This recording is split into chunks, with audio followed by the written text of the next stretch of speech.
Imagine acordar numa manhã comum no interior dos Estados Unidos. O cheiro do campo, o barulho da colheitadeira ao fundo, a terra sendo virada. Uma cena típica do cinturão agrícola, onde famílias vivem há gerações do que produzem: soja, milho, sorgo, carne suína. Agora, imagine que da noite para o dia, tudo isso passa a valer quase nada. Foi exatamente isso que aconteceu. A notícia caiu como uma bomba. Pequim havia anunciado oficialmente tarifa de 34% sobre todas as importações dos Estados Unidos. Não era apenas um número, era uma sentença de morte disfarçada.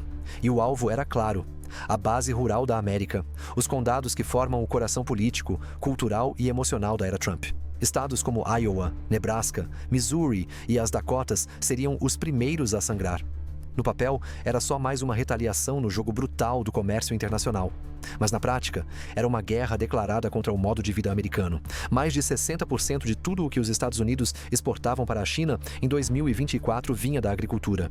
Estamos falando de 15 bilhões de dólares em produtos como soja e carne suína. Produtos que não apenas sustentam famílias, mas financiam universidades locais, mantêm hospitais abertos, garantem o funcionamento de pequenas cidades inteiras. Agora tudo isso estava em risco.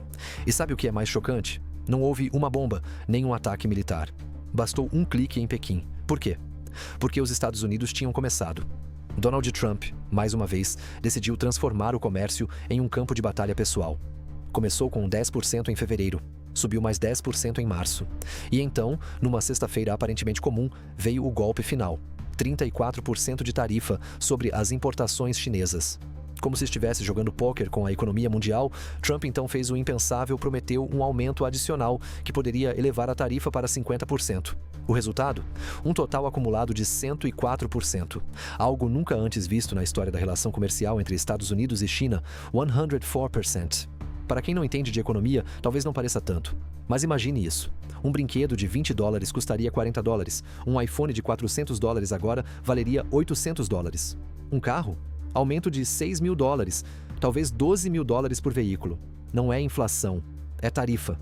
Trump dizia que era punição, que a China precisava aprender, que os Estados Unidos estavam sendo saqueados há anos, que ele seria o único capaz de enfrentar o dragão vermelho de frente. Mas enquanto ele sorria em conferências e lançava frases de efeito no Twitter, Pequim contra-atacava com precisão cirúrgica. Não atacaram o Vale do Silício, não atacaram Wall Street, atacaram a fazenda, a raiz, o orgulho, o mito da autossuficiência americana.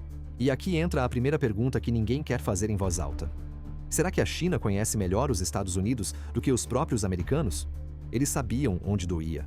Sabiam quem havia colocado Trump no poder. Sabiam que aquela não era uma guerra por tecnologia, nem uma disputa por hegemonia global.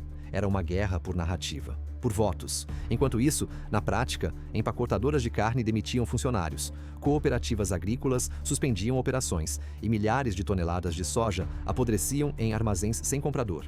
Agricultores recebiam cartas de cancelamento de contrato. Empresas de exportação quebravam. Uma cadeia inteira, montada ao longo de décadas, desmoronava como um castelo de cartas. E mesmo assim, Trump não recuou. Isso é só o começo, ele dizia. Vai doer, mas é necessário. É mesmo necessário destruir os próprios aliados econômicos para provar um ponto contra a China? Qual o custo de vencer? E o que significa, afinal, vencer uma guerra tarifária? Do outro lado do mundo, a resposta vinha com calma oriental. Pequim não explodiu em indignação, não fez ameaças vazias, fez algo muito mais sofisticado. Deixou a porta entreaberta. Sinalizou que talvez, quem sabe, pudesse aceitar um novo tipo de acordo comercial. Algo parecido com o que fora negociado durante o primeiro mandato de Trump. Mas só se os Estados Unidos estivessem dispostos a jogar com regras novas. E aí surgiu mais um impasse. Trump não quer negociar. Ele quer vencer. E assim, voltamos ao meio-oeste americano, onde agricultores estão vendendo tratores, hipotecando terras e tentando entender como tudo se virou contra eles. Alguns ainda acreditam, e há quem comece a se perguntar se foi tudo um erro. Enquanto isso, os números crescem. Mais de $700 bilhões evaporaram em uma única sessão de negociação. A confiança no dólar começa a vacilar. A relação entre as duas maiores potências econômicas do mundo entra em um território desconhecido, instável e inflamável. Trump sabe o que está fazendo? Ou está apenas improvisando enquanto o mundo inteiro assiste? O agricultor em Iowa, que perdeu o mercado chinês, o investidor em Nova York, que viu sua carteira cair 18% em uma semana. A mãe em Ohio, que agora paga o dobro pelo leite, todos estão sendo afetados por uma decisão centralizada, muitas vezes impulsiva, embasada mais por ideologia do que por estratégia. E a China? Ela observa. Ela sabe que não precisa vencer agora. Só precisa resistir. E enquanto Trump fala em fazer a América grande de novo, Pequim age para torná-la irrelevante não com tanques, não com mísseis, mas com grãos, com tarifas, com acordos e retaliações precisas. Você acorda de manhã, abre seu notebook, toma o primeiro café, clica nas notícias do dia. E lá está. Bolsa de Hong Kong despenca 13%, maior queda em quase 30 anos. Você talvez ache que isso não tem nada a ver com você, que é só mais uma manchete distante, uma crise do outro lado do mundo. Mas horas depois, ao abastecer seu carro, você repara que o combustível subiu mais uma vez. No mercado, o frango congelado aumentou de novo. Sua fatura do cartão está mais alta, sem você ter comprado quase nada. E então você entende. O colapso já te alcançou. Porque quando duas potências como Estados Unidos e China se enfrentam, ninguém escapa ileso. Naquele mês, enquanto Donald Trump ameaçava novas tarifas, com frases afiadas em coletivas de imprensa, a China decidia responder à sua maneira. Com cálculo. E com um movimento que passou despercebido para muitos, mas que agora coloca o mundo de joelhos. Restrição na exportação de minerais raros. Talvez você nunca tenha ouvido falar em disprósio, térbio ou neodímio. E tudo bem. Nomes difíceis, parecendo saídos de um laboratório de ficção científica. Mas esses elementos são a espinha dorsal do mundo moderno. Eles fazem parte de tudo. Baterias de carros elétricos, radares de defesa, turbinas eólicas, celulares, tablets, computadores e satélites. Sem eles, o mundo literalmente para. E a China detém cerca de 90% da produção global desses materiais. É como se a China tivesse a chave de todos os portões da nova era digital e agora estivesse lentamente trancando cada um deles. A partir de agora, qualquer empresa americana que deseje importar esses elementos precisará de uma licença especial. Um processo complexo, demorado e burocrático. Analistas já estão chamando isso de embargo disfarçado. Um banimento sem chamar de banimento. E enquanto Trump subia o tom, dizendo que os americanos deveriam fazer tudo em casa, a realidade mostrava o contrário. Os Estados Unidos não conseguem sequer fabricar um smartphone completo sem insumos chineses. E isso não é uma crítica. É um fato técnico. Décadas de globalização tornaram as cadeias produtivas internacionais tão entrelaçadas que romper uma delas é como tentar tirar um parafuso de uma nave espacial em pleno voo. Mas mesmo assim, Trump seguia em frente. Em uma única noite após o anúncio das tarifas, a Bolsa de Xangai caiu 7%. Hong Kong mergulhou num abismo histórico e mais de 500 bilhões de dólares evaporaram. Em Wall Street, o efeito foi quase imediato. Quedas de 10% a 15% em dias. Investidores fugiram para o ouro. Fundos migraram para títulos de baixo risco. A volatilidade explodiu. O mercado entrou em pânico. Você talvez pense que isso só afeta bilionários e fundos de investimento. Mas pense de novo.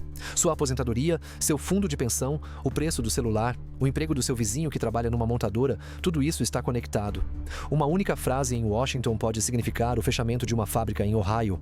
Uma decisão em Pequim pode representar o aumento do seu aluguel. E tudo isso estava acontecendo ao mesmo tempo. A guerra havia deixado de ser apenas de tarifas. Agora era uma guerra de fornecimento, de recursos, de futuro. Empresas como Tesla, Apple e Boeing começaram a sentir a pressão. As estimativas de produção foram revistas, a escassez de materiais disparou os custos. Montadoras começaram a adiar lançamentos. Empresas de semicondutores entraram em modo de alerta. Algumas, segundo relatos internos, chegaram a discutir planos de contingência para encerrar operações temporariamente. E então, como um sussurro no caos, começaram a surgir casos concretos.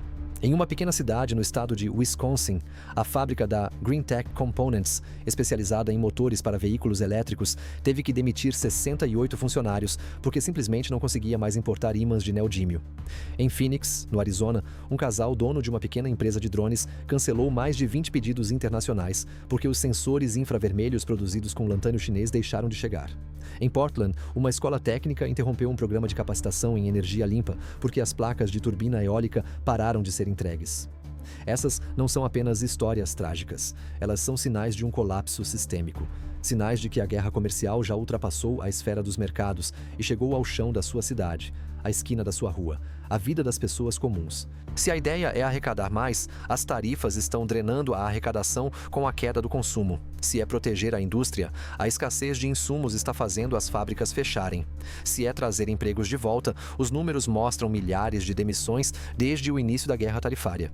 E se é pressionar a China por enquanto, ela não parece nem um pouco pressionada. Ao contrário, enquanto os Estados Unidos se isolam, a China fortalece seus laços com a Europa, com a África, com a América Latina. Ela substitui fornecedores, cria novas rotas, forma novas alianças. E mais do que tudo, ela observa. Com a paciência de quem entende que um império não precisa ser derrubado de fora, basta que ele se autodestrua por dentro. E Trump? Ele segue dobrando a aposta. Se a China pode derrubar os mercados com um clique, o que acontece quando ela decidir controlar a tecnologia em si?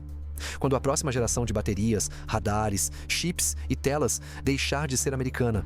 E o futuro digital do Ocidente estiver nas mãos de um país que, neste exato momento, está construindo o amanhã, enquanto os Estados Unidos revivem os fantasmas do passado. O mundo esperava calma, ou ao menos algum sinal de recuo. Os mercados, já sangrando após semanas de volatilidade, imploravam por previsibilidade. Os investidores, nervosos. As bolsas, em queda livre. Era o momento perfeito para o presidente acalmar os ânimos, garantir que o governo tinha um plano. Mas então Donald Trump entrou na sala de imprensa da Casa Branca e o caos foi oficializado com um microfone. Ele não pediu desculpas, não explicou nada, não mostrou qualquer plano de transição. Em vez disso, com o mundo assistindo ao vivo, disparou: "There are no plans to pause the tariffs." Foi como jogar gasolina em uma floresta seca e riscar o fósforo. O impacto foi instantâneo. Em menos de 48 horas, mais de 10 trilhões de dólares em valor de mercado desapareceram. 10 trilhões. Não por causa de um ataque terrorista, não por um desastre natural, mas por uma frase. O colapso não veio de fora, veio de dentro. Foi voluntário. Ou pior, improvisado. Mas se essa frase parecia o ápice da crise, Trump guardava um novo soco para o final. Ainda no mesmo discurso, num tom casual, lançou: "We need open borders." Olhares trocados entre assessores, jornalistas confusos. O mesmo homem que construiu uma presidência com base na promessa de fechar fronteiras, agora dizia o oposto, sem qualquer transição ou contexto. Foi um erro? Um tropeço? Uma nova estratégia? Ou o início de algo mais profundo e mais perigoso? Não houve explicação. Nenhum assessor conseguiu articular uma justificativa. Alguns disseram, em off, que ele estava tentando falar sobre comércio internacional. Outros admitiram que simplesmente não entenderam, mas o estrago estava feito. O mercado, que esperava estabilidade, recebeu incoerência. E a confiança, já abalada, se partiu como vidro fino sob pressão. A mídia reagiu com pânico. Manchetes se multiplicaram em tempo real. Analistas passaram a desconstruir o discurso em busca de lógica. Mas quanto mais buscavam, mais encontravam um padrão: contradição. E então veio a parte mais absurda. Quando todos achavam que a coletiva já tinha atingido seu limite de confusão, Trump fez algo que ninguém esperava, nem seus aliados mais fiéis. Ele desviou o tema para o Oriente Médio. Declarou que os Estados Unidos assumiriam o controle da faixa de Gaza. E foi além. Sugeriu relocar os palestinos para outros países. Assim, ao vivo, sem roteiro, sem coordenação com o Departamento de Estado. A reação internacional foi imediata. Indignação. Jornais europeus compararam a fala com episódios históricos de migração forçada. Organizações de direitos humanos classificaram como retórica perigosa e irresponsável. Até aliados tradicionais, como o Reino Unido, se distanciaram publicamente. Há quem diga que foi um desvio calculado para tirar o foco da crise econômica. Há quem acredite que foi apenas impulso, uma tentativa de soar dominante num momento de fraqueza. Mas o resultado foi o mesmo. Os Estados Unidos perderam pontos valiosos em credibilidade diplomática, e a instabilidade aumentou. Enquanto isso, Trump voltava ao tema da economia, mas com um foco estranho: supermercados. "We have groceries. Groceries are down", ele repetia. "Egg prices are down 79%. Mas os dados diziam o contrário. Relatórios de consumo mostravam que os preços da alimentação continuavam altos, especialmente para famílias de baixa renda. O leite, o pão e a carne todos subindo. Por que então ele repetia groceries como um mantra? Simples, porque a palavra tem força emocional. Ela remete ao cotidiano, à luta diária, à mesa de jantar. Falar de groceries não é falar de macroeconomia. É manipular a percepção de quem sente o peso da inflação, mas não acompanha os relatórios técnicos. Era comunicação emocional. Não importa o que é verdade, importa o que parece verdade. E Trump domina essa linguagem como poucos. Mas o problema é que a realidade sempre cobra a fatura. Enquanto ele repetia que o povo estava melhor, fábricas fechavam. Enquanto dizia que tudo estava mais barato, o combustível batia recordes. E enquanto jurava proteger os empregos americanos, a Europa preparava seu contra-ataque. Logo após a coletiva, a União Europeia anunciou tarifas retaliatórias de 25% sobre produtos americanos. Gigantes como Apple começaram a estudar transferência em massa de produção para a Índia e Vietnã. O motivo? O custo de produzir nos Estados Unidos, com tarifas descontroladas, estava se tornando inviável. Um analista da Fortune fez um cálculo brutal. Se um iPhone fosse fabricado 100% em solo americano, custaria até $30 mil. O Made in USA soa patriótico no palanque, mas na prática é uma sentença de morte para o consumo de massa. Cada frase contraditória, cada número inflado, cada rompante improvisado só revela o que ninguém quer admitir em voz alta. Talvez não exista plano algum. Quem está realmente no comando? Porque neste momento não é apenas a economia que está em risco, é a coerência institucional. É o tecido que sustenta a confiança entre governo, empresas, cidadãos e o mundo. E quando essa confiança se rompe, nenhum PIB é suficiente para estancar a sangria. Mas a maior surpresa ainda estava por vir. Nos bastidores da coletiva, enquanto a sala ainda estava se esvaziando, um repórter captou uma fala fora do microfone. Um assessor de alto escalão, visivelmente pálido, disse a outro: "Ele pulou 3 partes do texto. Inventou ao vivo. Ninguém sabia que ele ia falar da faixa de Gaza." O comentário vazou. Foi confirmado por fontes diversas. O roteiro da coletiva havia sido preparado. Mas Trump decidiu improvisar. Se você chegou até aqui, é porque sabe que a verdade importa. E está cansado de discursos vazios. Então já deixa o seu like, se inscreve no canal e ativa o sininho. Tem muita gente vivendo no escuro. Compartilha esse vídeo com alguém que precisa entender o que está realmente acontecendo. Porque se o mundo está mudando, você merece estar preparado. Você já parou para pensar o que acontece quando um país perde não só sua credibilidade, mas sua energia? Não estamos falando de blackout de luz. Não é sobre postes caídos, nem geradores falhando. É sobre algo mais profundo, mais estratégico. Um tipo de apagão que começa devagar. E quando se percebe, já é tarde demais. Os contratos foram rasgados, as portas se fecharam e o mundo seguiu em frente sem você. É exatamente isso que está acontecendo com os Estados Unidos. Tudo começou com uma frase em Pequim. A partir de hoje, a China suspende todas as importações de GNL dos Estados Unidos, gás natural liquefeito, um dos pilares do poder energético americano nos últimos anos. A decisão foi rápida, seca e definitiva, e para muitos analistas, foi o verdadeiro ponto de virada da guerra comercial que se alastrava.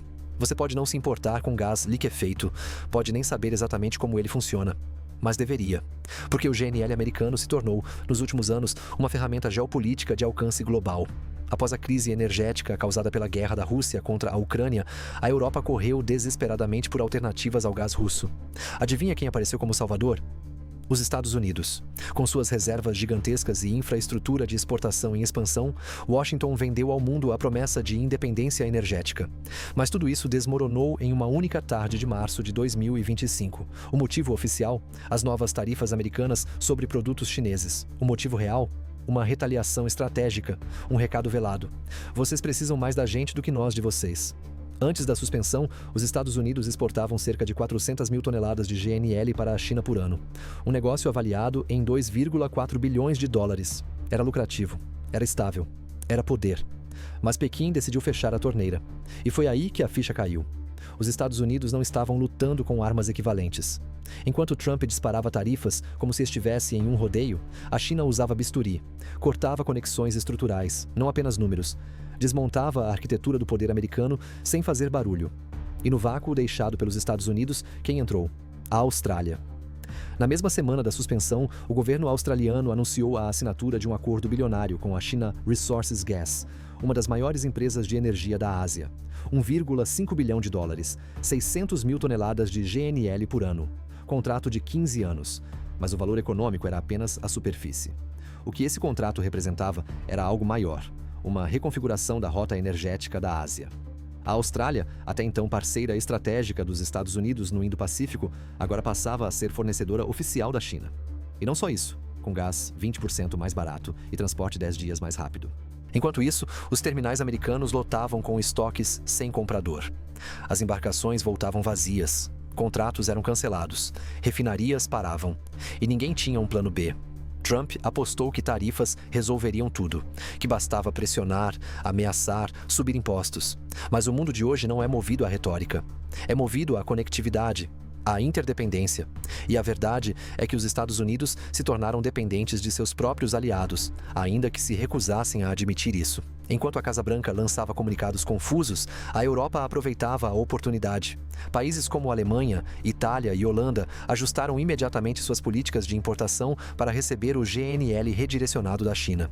Infraestruturas foram ampliadas, armazéns foram reativados, portos adaptados. Em poucos meses, a aliança energética entre Estados Unidos e Europa, construída após anos de diplomacia, foi desmontada. Mas talvez o detalhe mais preocupante nem seja econômico. É geopolítico. Porque, ao fortalecer sua parceria com a Austrália, uma aliada histórica dos Estados Unidos, a China não apenas preencheu um vazio. Ela virou o jogo. Mostrou ao mundo que consegue formar alianças estratégicas com os próprios amigos da América. E isso, para quem entende geopolítica, é um aviso. Ninguém é intocável. Nem mesmo os Estados Unidos. E aqui surge um dilema incômodo. Se até aliados confiáveis estão migrando para novas esferas de influência, quem exatamente ainda está com Washington?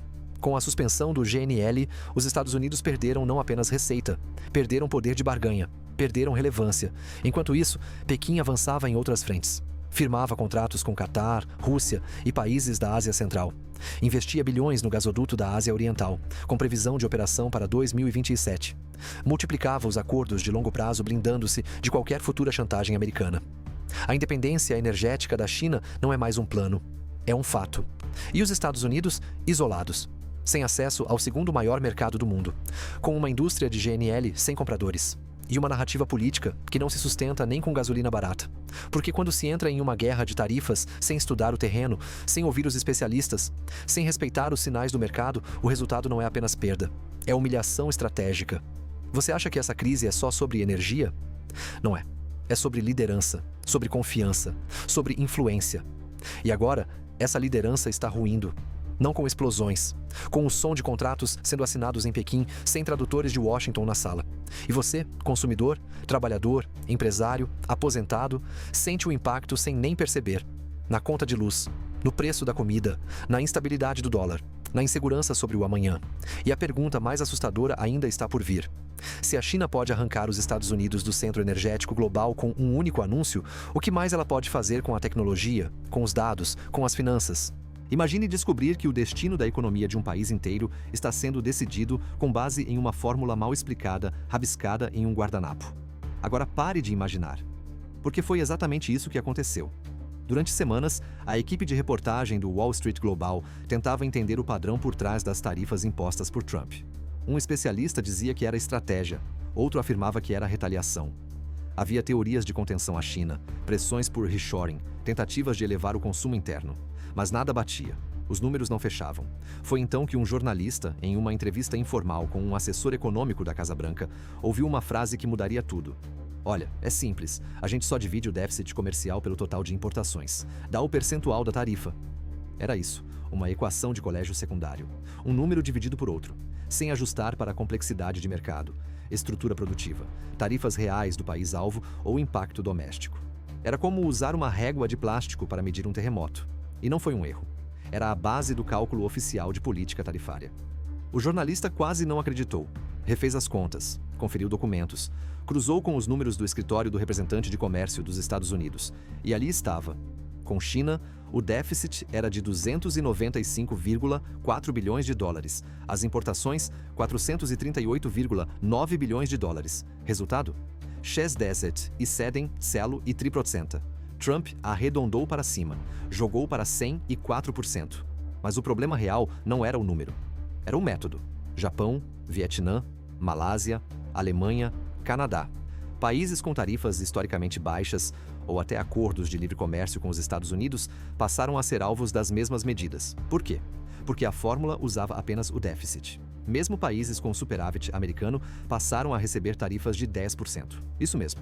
Países que compram mais dos Estados Unidos do que vendem foram punidos com novas taxas. É como se você tivesse um amigo que te empresta dinheiro todo mês e, um dia, você resolve cobrar juros dele só porque está devendo para outro.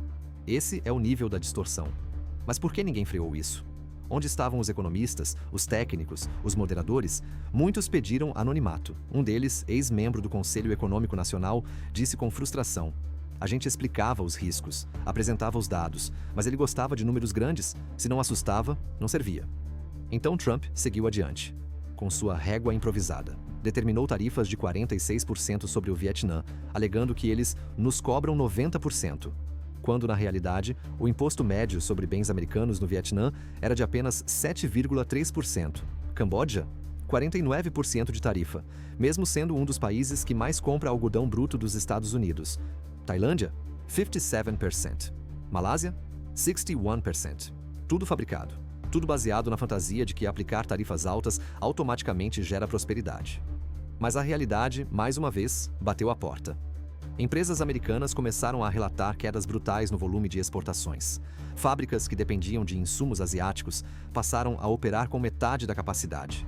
Custos dobraram, atrasos explodiram, estoques encalharam.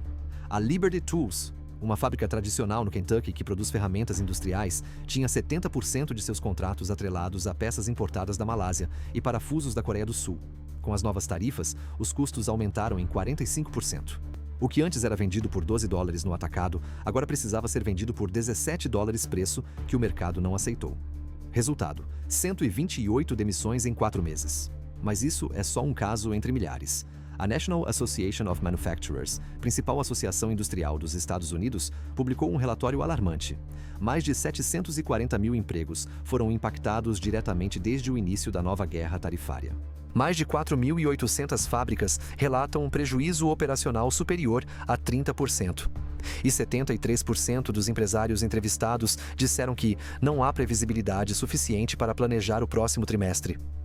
Estamos falando de pessoas que perderam emprego, planos de vida, estabilidade, empresários que investiram décadas em suas marcas, agora lutando para pagar aluguel, funcionários que recebem menos, trabalham mais e vivem com medo de cortes. E por quê? Por uma conta que não fecha. E como se tudo isso não bastasse, surgiram relatos de que até aliados políticos. J.D. Vance, senador republicano e um dos mais fervorosos defensores de Trump, cometeu um deslize em um comício. Esse método tarifário é mais simbólico do que prático. Serve para marcar posição. Horas depois, ele tentou corrigir a fala, mas já era tarde. A imprensa já havia publicado. Foi a primeira vez que um membro do círculo trumpista admitiu o óbvio. As tarifas não eram para resolver um problema. Eram para criar uma narrativa, uma cortina de fumaça. Enquanto os preços sobem, os empregos somem, as fábricas fecham. O discurso é que estamos enfrentando os inimigos, mas os únicos sendo derrotados são os próprios americanos. E agora? Agora estamos diante de uma crise sem roteiro. Porque, quando a base da política econômica é um cálculo errado, como você corrige o caminho sem admitir o erro? Essa é a pergunta que ninguém dentro da Casa Branca parece disposto a responder. O que acontece quando um governo inteiro começa a falhar na única função que deveria ser irrefutável? Comunicar a verdade? Em tempos de crise, a comunicação não é um detalhe, é uma arma. Quando o chão treme, o país precisa de uma voz firme, clara, segura. Mas e quando essa voz treme mais que o próprio chão? Bem-vindo à Casa Branca, 2025. O palco estava montado. O mundo assistia. Os mercados inquietos, a economia instável. E então, ela apareceu. Karoline Leavitt, a chefe de comunicação da presidência. Jovem, enérgica, exímia controladora de narrativas nas redes sociais. Mas no mundo real, com câmeras ao vivo e perguntas afiadas, a performance seria diferente. Era a primeira coletiva desde o colapso das exportações de GNL, da revelação sobre a fórmula distorcida das tarifas e da avalanche de demissões no setor industrial. Esperava-se um plano, uma explicação, qualquer coisa que indicasse que o governo ainda estava no comando. Mas o que se viu foi algo entre o improviso e o desespero. Na primeira pergunta simples, direta, o colapso começou. Se as tarifas são tão boas para os consumidores, por que o presidente pediu secretamente às montadoras que não aumentem os preços dos carros? Leavitt hesitou. Bem, isso foi uma conversa privada. Eu não tenho como confirmar se foi feita ou não foi feita. A sala paralisou. Uma pergunta que exigia números, política pública, confiança, recebeu como resposta um balbucio evasivo e sem conteúdo. Um jornalista, experiente, insistiu. O que o governo tem a dizer sobre o vazamento dos planos de defesa publicados em uma rede social? A resposta foi ainda mais aterradora. O caso está encerrado. O presidente mantém total confiança em seu conselheiro de segurança nacional. Encerrado? Um vazamento de documentos sigilosos sobre movimentações militares e operações críticas encerrado? Sem responsabilizações, sem investigação, sem qualquer noção de urgência? O problema aqui não é só a resposta, é o que ela revela. A completa desconexão entre o que a população quer ouvir e o que o governo é capaz de dizer. É o equivalente a ver sua casa pegando fogo, ligar para os bombeiros e ouvir: já apagamos mentalmente. Quando perguntada sobre o impacto dos mercados na vida de aposentados, especificamente sobre como a volatilidade estava consumindo poupanças, fundos de pensão e rendas fixas, Leavitt ensaiou um discurso motivacional. O presidente leva essas preocupações muito a sério. Ele está trabalhando todos os dias para implementar a fórmula econômica do primeiro mandato Fórmula, a mesma que gerou tarifas com base em divisões simplificadas, a mesma que afundou contratos, encareceu carros, elevou alimentos. Que fórmula é essa, exatamente? Uma fórmula que ignora a realidade dos aposentados que perderam 25% de seus fundos em 3 meses?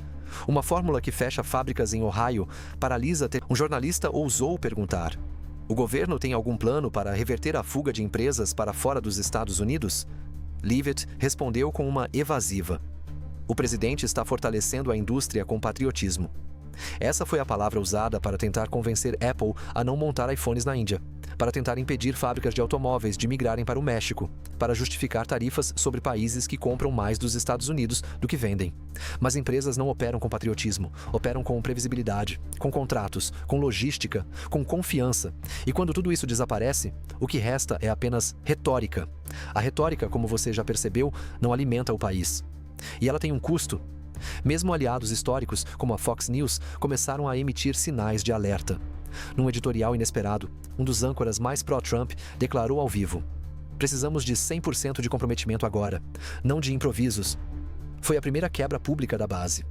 Mas talvez o momento mais devastador tenha sido aquele que ninguém esperava: a deportação de um pai de família de Maryland, sem antecedentes, com proteção judicial, deportado para El Salvador, preso em uma cela de segurança máxima, dividindo espaço com membros de gangues, ignorando uma ordem direta de um juiz federal. Questionada, Leavitt respondeu: quem é esse juiz? Ele trabalha para quem? A repórter, chocada, respondeu: para o Departamento de Justiça dos Estados Unidos. E então veio a pior frase da coletiva: estamos comprometidos em erradicar a MS-13. Eles estupraram e estrangularam uma jovem autista em Maryland. O caso citado não tinha qualquer ligação com o homem deportado.